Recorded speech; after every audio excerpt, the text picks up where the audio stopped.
Assalamualaikum warahmatullahi wabarakatuh. Mengulas dan menanggapi postingan Bapak Gubernur ya. Saya udah baca Pak Wahidin, saya sudah saya sudah baca postingan Bapak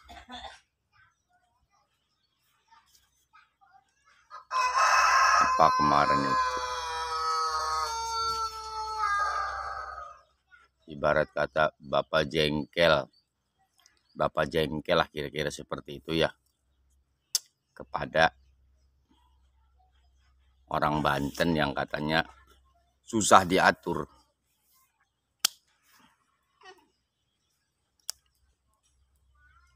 Ya namanya hidup,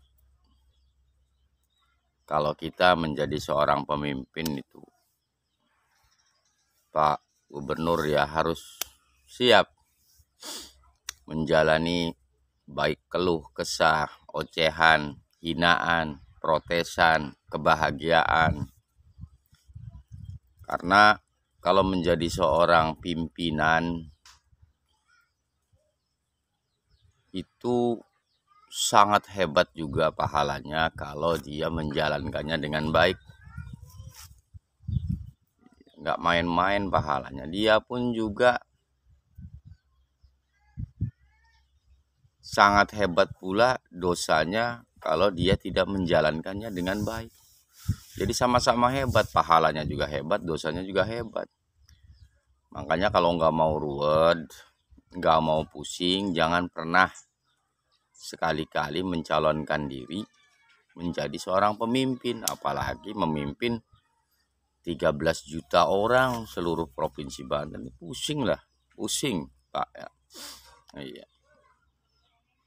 Apa jengkel misal kepada masyarakat Banten, dibalik lagi sama saya kepada Bapak Gubernur.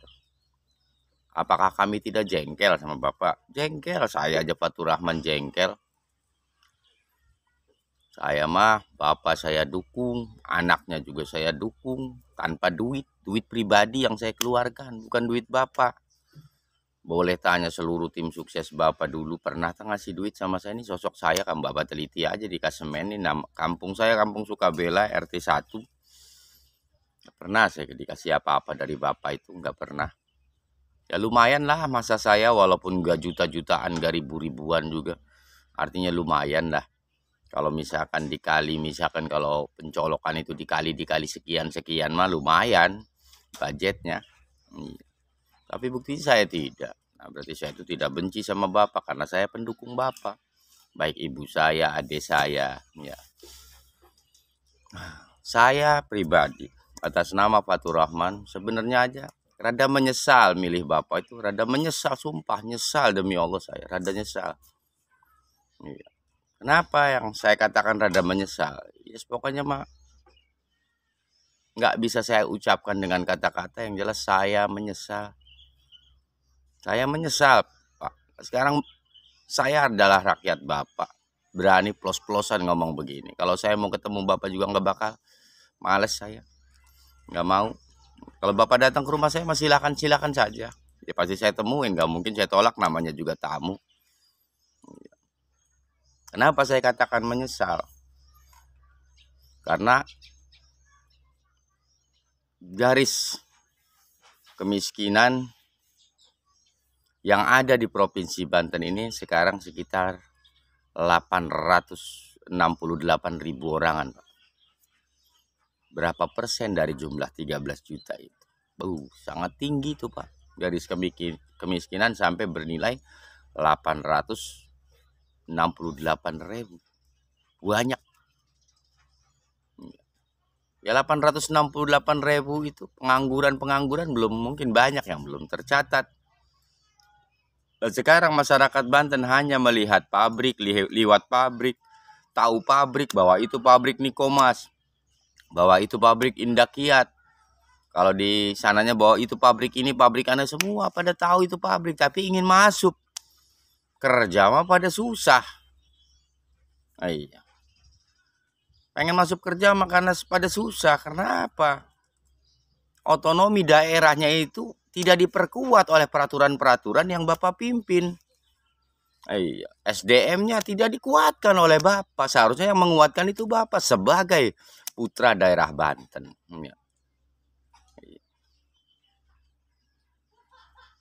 Putra daerah Banten itu tidak diperkuatkan oleh Bapak. Peraturan-peraturan itu kenapa? SDM-nya tidak diperkuatkan oleh putra daerah Banten. Apakah orang Banten ini tolol? Nggak bisa kerja? Ya semua juga bisa lah kerja. Ya sekarang gimana mau kerja? Satu, bayarnya mahal yang mau kerja. Boro-boro bayar mahal. Ya kalau dia punya duit mah ngapain kerja? Orang Banten mah nggak pernah susah ini hidup ya. Punya duit ibarat kata 3, 4, 5 juta juga kadang-kadang mereka dagang apa yang penting bisa makan juga orang Banten mah nggak masalah. Cuman mereka juga ingin dong menikmati, mencicipi bagaimana sih rasanya satu kerja di pabrik, kedua ibarat kata bagaimana sih rasanya memegang gaji untuk membahagiakan kedua orang tuanya, saudaranya dan sebagainya. Lah, apakah Bapak sampai berpikir sejauh ini tentang seperti itu kan? Walaupun Bapak berpikir nyatanya mana? Mana nyatanya?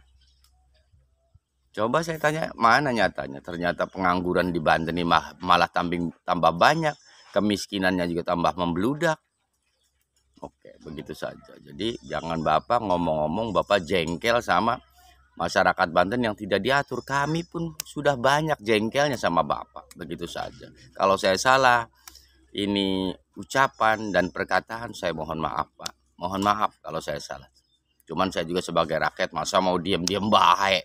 Ya Bapak pejabat, saya juga rakyat. Bapak punya ibarat kata visi misi, saya juga rakyat sama punya visi misi. Bagaimana nih masa depan anak-anak saya kalau dipimpin sama seorang gubernur yang tidak ibarat kata mementingkan benar kepentingan rakyat Banten ini khususnya. Iya kan, mau kerja aja susah. Iya. Mau didik tuh mau udah banyak. Oke, baik. Buat kecamatan Keragilan, Cikandi semua banyak. Di sampingnya pabrik, mau kerja susah. Udah gitu saja lah Pak. Kebanyakan, kalau kebanyakan nih nggak cukup. Memori sayanya namanya kita orang miskin, HP-nya jadul. Wes gitu saja. Billahi taufiq wal hidayah wa ridha wal inayah. Wassalamualaikum warahmatullahi wabarakatuh.